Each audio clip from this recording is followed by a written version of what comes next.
اور لیٹنے سے سانس لینے میں بھی دشواری کا سامنا کرنا پڑتا، کیونکہ ساری رات میں بیٹھ کر ہی وقت گزارا کرتی تھی۔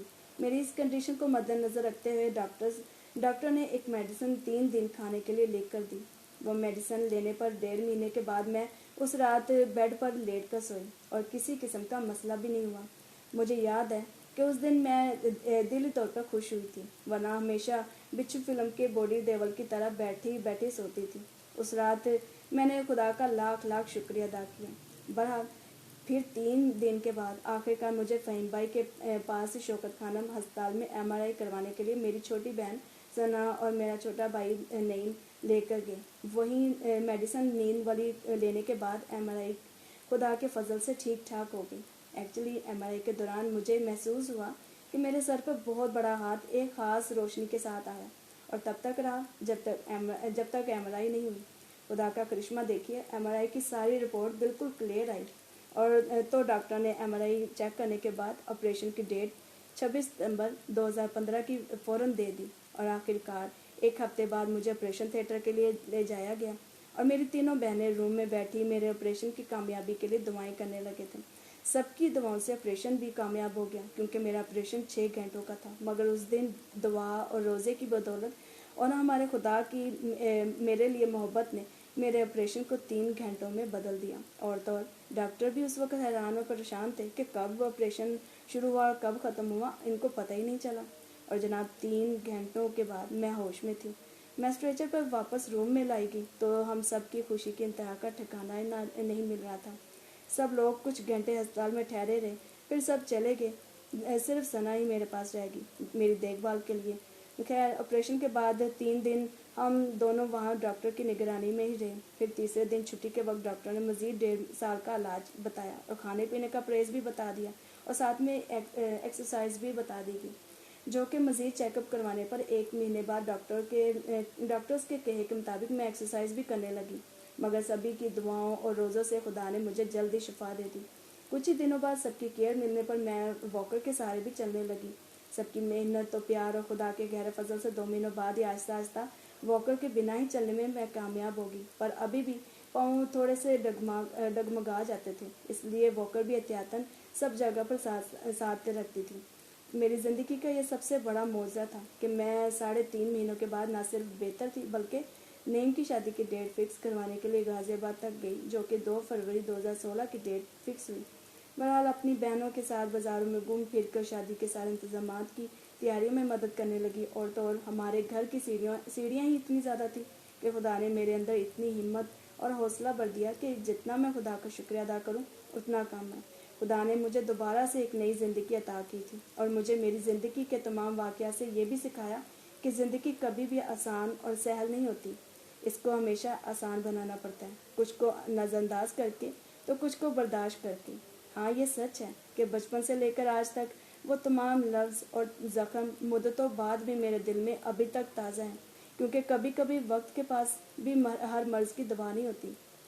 بہرحال اب 2 سال ہو گئے، میں پھر ڈاکٹر کے پاس کبھی بھی نہیں گئی، صرف اور صرف 3 ماہ ہی علاج کروایا، اور خدا کی شفقت سے آج صحت اور تندرستی کے ساتھ چلتی پھرتی ہوں، اور بہت سے کاموں کو اپنے ہاتھوں سے سر انجام دے رہی ہوں، اور میری تو بس خدا سے یہی التجا ہے کہ وہ مجھے اپنے کاموں میں کثرت سے استعمال کرے۔ اور آخرکار میری زندگی کو جب نیا موڑ ملا، تب میں نے جانا کہ خاموشیاں ہی انسان کے لیے بہتر ہوتی ہیں، اور پھر لفظوں سے تو اکثر لوگ روٹھ جایا کرتے ہیں، کیونکہ یہ لفظ ہی تو ہیں جو ہمیشہ ہمارے دلوں میں زندہ رہتے ہیں۔